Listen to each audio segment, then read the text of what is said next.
جب بسم اللہ پڑھ لی، اب عملی طور پہ جب وضو شروع کرنا ہے تو سب سے پہلے دونوں ہاتھوں کو جو ہے وہ دھویا جائے گا، دونوں ہتھیلیوں کو جو ہے وہ سب سے پہلے دھونا ہے۔ حضرت مقداد بن معدی کرب رضی اللہ تعالیٰ عنہ فرماتے ہیں کہ اتی برسول اللہ صلی اللہ علیہ وسلم بوضوء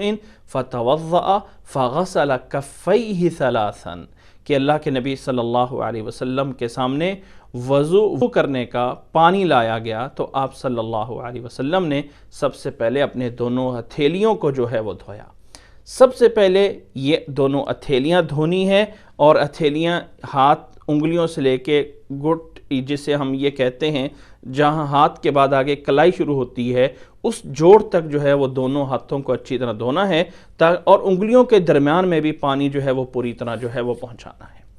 یہ ہاتھ دھونے کے بعد پھر آگے ہے کولی کرنا اور ناک میں پانی ڈالنا۔ اور وضو کرنے کے اندر جو کولی کرنا اور ناک میں پانی ڈالنے کا طریقہ ہے وہ کچھ اس طرح ہے کہ دائیں ہاتھ میں چلو پانی کا بھر کے لیا جائے گا، وہ آدھا پانی منہ میں ڈالا جائے گا اور منہ کو بند کر لیا جائے گا۔ دوسرا سٹیپ یہ ہے کہ باقی آدھا بچا پانی ناک کے ساتھ لگایا جائے گا، اور ناک سے پھر اس پانی کو کھینچا جائے گا اوپر، اور پھر الٹے ہاتھ سے ناک کو اچھی طرح جھاڑا جائے گا، اور ناک کے اندر جو پانی ہے وہ بھی نکل جائے گا، اور آخر میں منہ والا پانی باہر نکال دیا جائے گا۔ ایک ہی چلو پانی سے کولی بھی کی جائے گی اور اس سے ناک میں پانی بھی ڈالا جائے گا، الگ الگ نہیں، بلکہ نبی صلی اللہ علیہ وسلم سے جو اکثر روایات میں ثابت ہے وہ یہی طریقہ ہے۔ حضرت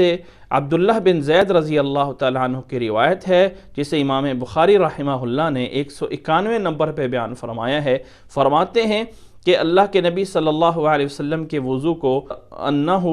مضمض واستنشق من کفۃ واحدۃ ففعل ذلک ثلاثا، کہ اللہ کے نبی صلی اللہ علیہ وسلم نے وضو جو ہے جب فرمایا تو اس میں کولی کی، ناک میں پانی ڈالا ایک ہی چلو سے، اور اس عمل کو آپ صلی اللہ علیہ وسلم نے 3 بار کیا۔ ثم قال ہاکذا وضوء رسول اللہ صلی اللہ علیہ وسلم، کہ اللہ کے نبی صلی اللہ علیہ وسلم کا وضو اس طرح تھا۔ حضرت عبداللہ بن عباس رضی اللہ تعالیٰ عنہ کی روایت ہے جسے امام ابن ماجہ رحمہ اللہ نے 437 نمبر پہ بیان فرمایا ہے کہ ان رسول اللہ صلی اللہ علیہ وسلم مضمض واستنشق من غرفۃ واحدۃ، کہ اللہ کے نبی صلی اللہ علیہ وسلم نے کولی کی، ناک میں پانی ڈالا اور ایک ہی چلو سے یہ عمل کیا۔ حضرت علی رضی اللہ تعالیٰ عنہ کی حدیث جسے امام ابن ماجہ رحمہ اللہ نے 438 نمبر پہ بیان فرمایا ہے، وہ بھی یہی فرماتے ہیں کہ ان رسول اللہ صلی اللہ علیہ وسلم توضأ فمضمض ثلاثا واستنشق ثلاثا من کف واحد، کہ اللہ کے نبی صلی اللہ علیہ وسلم نے وضو فرمایا، کولی کی 3 دفعہ، ناک میں پانی ڈالا 3 دفعہ، اور ایک ہی چلو سے جو ہے وہ یہ کیا۔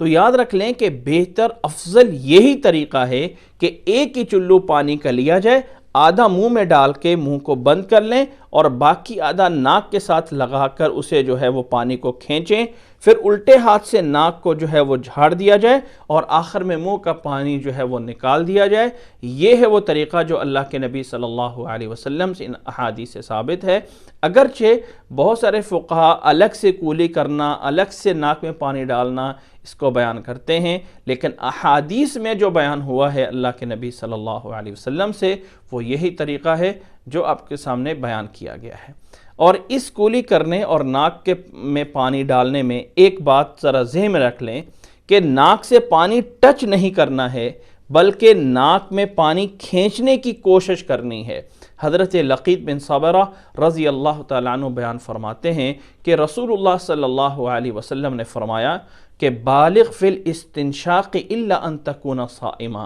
کہ ناک میں پانی کھینچنے میں مبالغہ کرو، یعنی اچھی طرح کھینچنے کی کوشش کرو، الا یہ کہ روزہ ہے تو روزے میں خطرہ ہو کہ پانی گلے کی طرف نہ چلا جائے، اس لیے روزہ نہیں ہے تو اچھی طرح ناک میں پانی کھینچو۔ اس حدیث کو امام ترمذی رحمہ اللہ نے 36 نمبر پہ بیان فرمایا ہے۔ اسی طرح اللہ کے نبی صلی اللہ علیہ وسلم سے اس بات کا بھی ذہن میں رکھنا ضروری ہے کہ ناک کے ساتھ پانی کھینچنے کے بعد اس پانی کو جھاڑنا بھی اچھی طرح ہے۔ حضرت ابو ہریرہ رضی اللہ تعالیٰ عنہ کی روایت کہ اللہ کے نبی صلی اللہ علیہ وسلم نے فرمایا ہے من توضأ فلیستنثر، کہ جو بھی وضو کرے وہ اچھی طرح ناک کو جو ہے وہ جھاڑے۔ اس حدیث کو امام بخاری رحمہ اللہ نے 162 نمبر پہ جو ہے وہ بیان فرمایا ہے۔